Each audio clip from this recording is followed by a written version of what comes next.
ตู้ไปใส่ไม้ยังไม่ได้กินข้าวเกิดนึงนะไปเล่นสวนโอ้มีอย่างอยู่สวนอะกินหมูเค็มนี่เค็มก็ไม่ได้เค็มหรอกแซ่บใส่น้ำจิ้มพร้อมไปมืดบอกมือนี่ค่ะโธ่จนไม่ได้กินข้าวกินน้ำ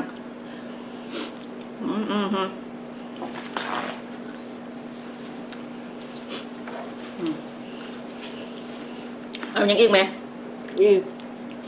เอาหมูนี่วะโอ้มันแซ่บเลยเนาะ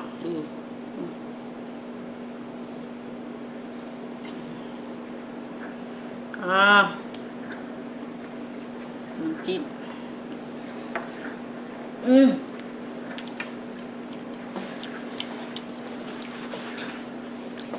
ป้อนแล้วป้อนไม่ตู้มือเราจังบ่เปื้อนคันเปื้อนต้องไปล้างมือให้เที่ยวล้างมือชัวร์ค่อยจะกินแล้วนี่แล้วก็จะมีอยู่ประมาณ5-6 เดือนเราคืนมากินแล้วเราก็จื้อไม่ได้หรอกก็ย่างไปกลับมากินอีกไปละคือไปทางไหนอีกบนนั่งลงกินอีกวะบนนั่งลงอีกวะที่ไปละโอเคเอาไปอีกนะ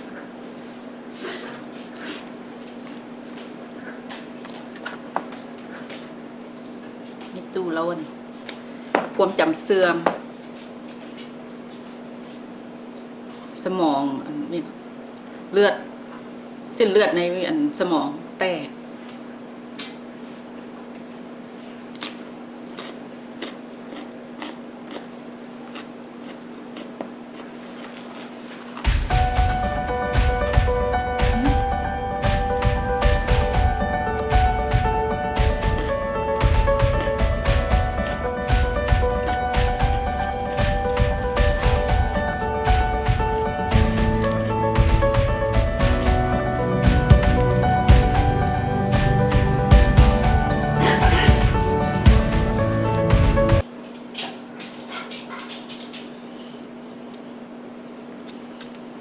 แซ่บเลยขวบมือมันกินมื้อนี้แห้งแซ่บกันมือวานนี่ซ้ำดูแก้วหมักกุ้งมีหัวมันหวานเลยหัวมันหวานเลยหัวกุ้ง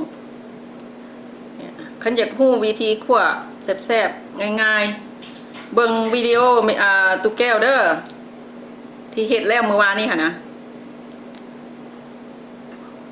ขั่วปุ๊บปั๊บได้กินโลดแซ่บตู้ป้อนไม่ตู้อยู่เป็นไง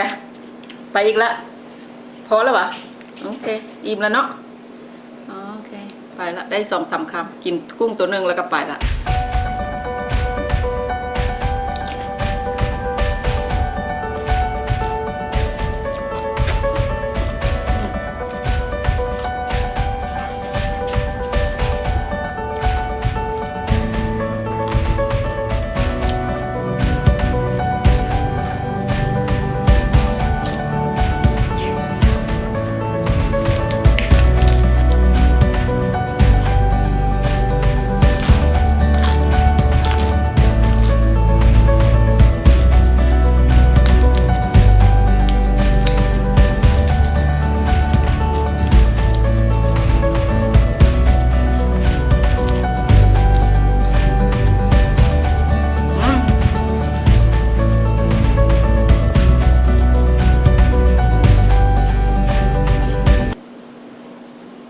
แซ่บเลย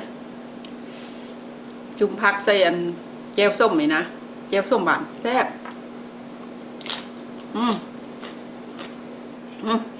เท่านี้เนาะ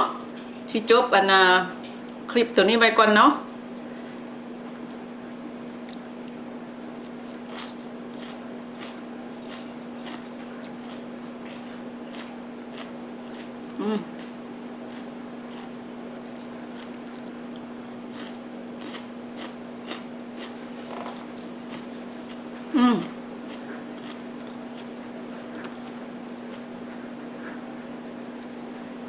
ตุกแก้ว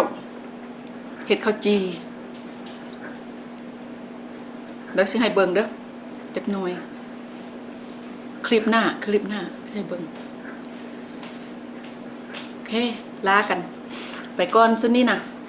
เจอกันมื้อหน้าเนาะโอเคขอบใจเด้อที่อยู่น้ำกินข้าวน้ำบ๊ายบาย